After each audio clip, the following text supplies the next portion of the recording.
Sabe por que vários países já controlaram a pandemia? É porque lá eles se uniram para derrubar o vírus e não o presidente. Nas terras de Brusundanga, toda desgraça é potencializada. A face escancarada, desumana e cruel que surge é o proveito milionário que o mecanismo da corrupção sistêmica tirou da pandemia, transformada em escândalo político e midiático.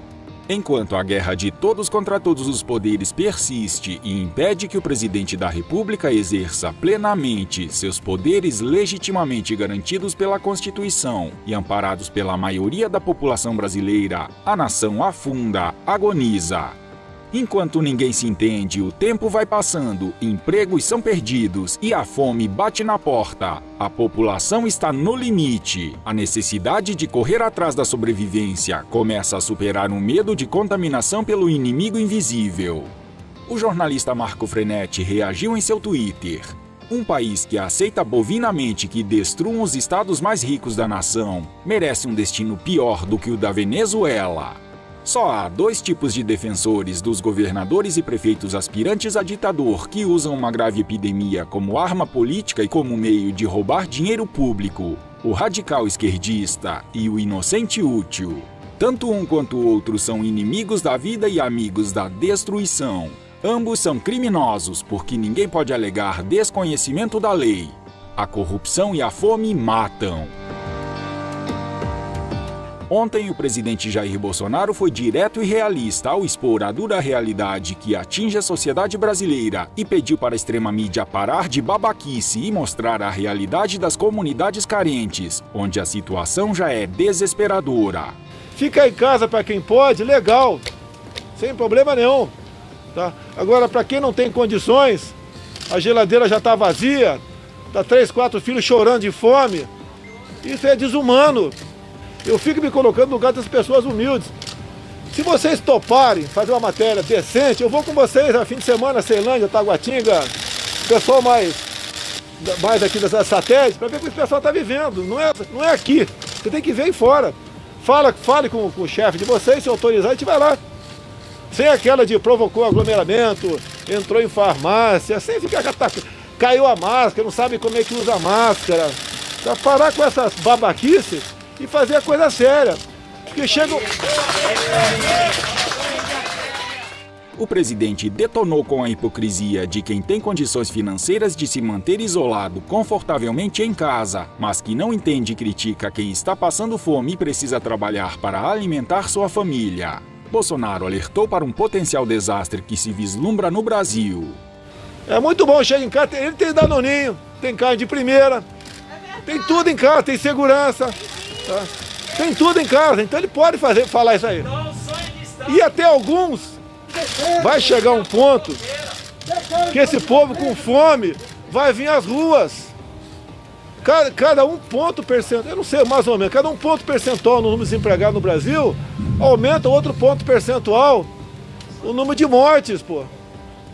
O homem que está passando fome, ele perde a razão. Quando ele chega em casa e vê o filho chorando de fome, ele não pode fazer nada, que não tem como vender um churrasquinho de gato na praça, vender um biscoito Globo na praia. Ele se desespera, ele fica doido, briga em casa, briga com o vizinho. Tá? É uma pessoa que vai perdendo a razão.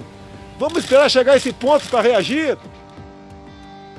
Quem diria? O autoritarismo ditatorial ronda o mundo e encontra no Brasil seu maior adversário, o presidente Jair Messias Bolsonaro, que já entra para a história como um dos únicos líderes do Ocidente a pensar em todas as vidas e nas liberdades individuais.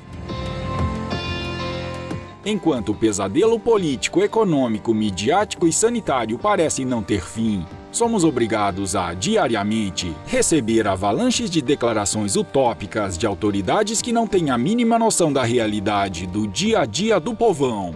Vivem em uma bolha, em seus mundos paralelos, com todo o conforto e sofisticação, com seus salários e regalias garantidos por nós, otários pagadores de impostos, enquanto nós, os otários, perdemos até o direito de sustentar nossas famílias. Mas há esperança, muita esperança, pois o povo está no poder através de seu presidente, que não foge da luta e resiste a todo um sistema corrupto que tenta derrubá-lo, mas vai acabar caindo, desmoronando, pois nessa guerra pela sobrevivência, pelo futuro do Brasil, o capitão conta com 60 milhões de soldados, patriotas, que não o abandonarão e jamais aceitarão serem escravizados. Nós que estamos na linha de frente, nós ministros, tem algo mais importante que a nossa biografia. É o bem-estar do seu povo, é o futuro dessa nação. Mas vamos cumprir a missão. O Brasil é maior do que qualquer um de nós. Esse é o nosso compromisso. Esse é o nosso dever de servir a pátria. A pátria vai ter de cada um de nós o seu empenho, o seu sacrifício e, se possível, se for necessário, o teu sangue para defender a democracia e a liberdade. O ministro Ernesto Araújo, um alento em meio a tanta fake news propagada pela extrema imprensa da bolha, nos alimenta de esperança e renova o sentimento de patriotismo pelo nosso país. Em seu Twitter, o chanceler afirmou que essa guerra em defesa do Brasil, pela nossa soberania, pelo futuro promissor dessa gigante nação, é de cada um de nós, patriotas, que amamos e sonhamos com um país mais justo e próspero, não só para nós, mas para as próximas gerações. O ministro escreveu: os ex-ministros da bolha, um ex-presidente e eterno ídolo da bolha, ficam repetindo seu mantra patético, tentando compensar com estridência a falta de ideias. Uma mentira publicada em 4 grandes jornais vale infinitamente menos do que uma verdade escrita num papel de pão.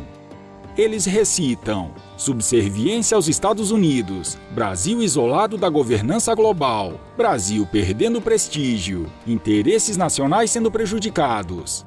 Venham aqui, para fora da bolha, para ver como é o Brasil de verdade, como é o mundo de verdade. Aqui não há qualquer subserviência. Forjamos uma aliança de iguais entre 2 imensas democracias, Brasil e Estados Unidos. Uma aliança que, antes de mais nada, é para defender essa democracia que vocês tanto temem, porque já não conseguem manipulá-la. Aliança para promover a liberdade no mundo.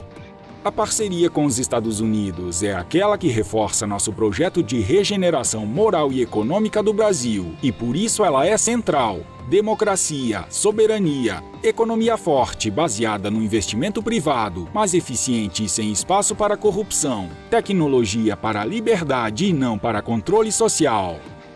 Aqui defendemos nossa Constituição e nossas leis contra a intromissão de organismos internacionais com agendas próprias e opacas, contra um falso conceito de multilateralismo que não está em nenhuma parte do texto constitucional, contra ceder soberania sem autorização do Congresso. Aqui temos o Brasil com mais prestígio do que jamais teve junto a quem conta, junto a povos e governos de verdade, e não junto à mídia uniformizada mundial, essa grande bolha de bolhas, máquina de propaganda e desinformação a serviço de poderes totalitários.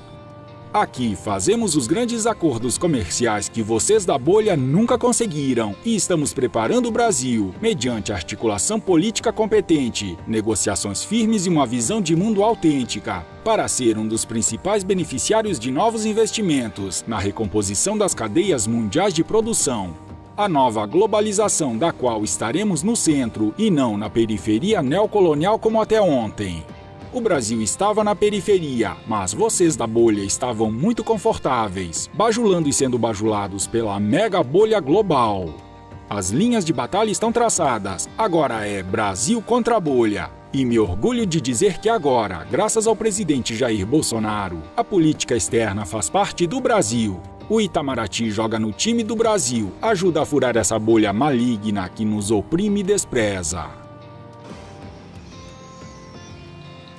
Não apenas fiz um juramento, quando sentei praça nos idos 1973, na Escola Preparatória de Cadeias do Exército em Campinas, em dar a vida pela minha pátria, se preciso fosse. Mais que a vida para minha pátria, eu tenho dado. Eu tenho dado o desconforto da minha família. as acusações mais torpes possíveis, não só contra a minha família, bem como aqueles que estão ao meu lado.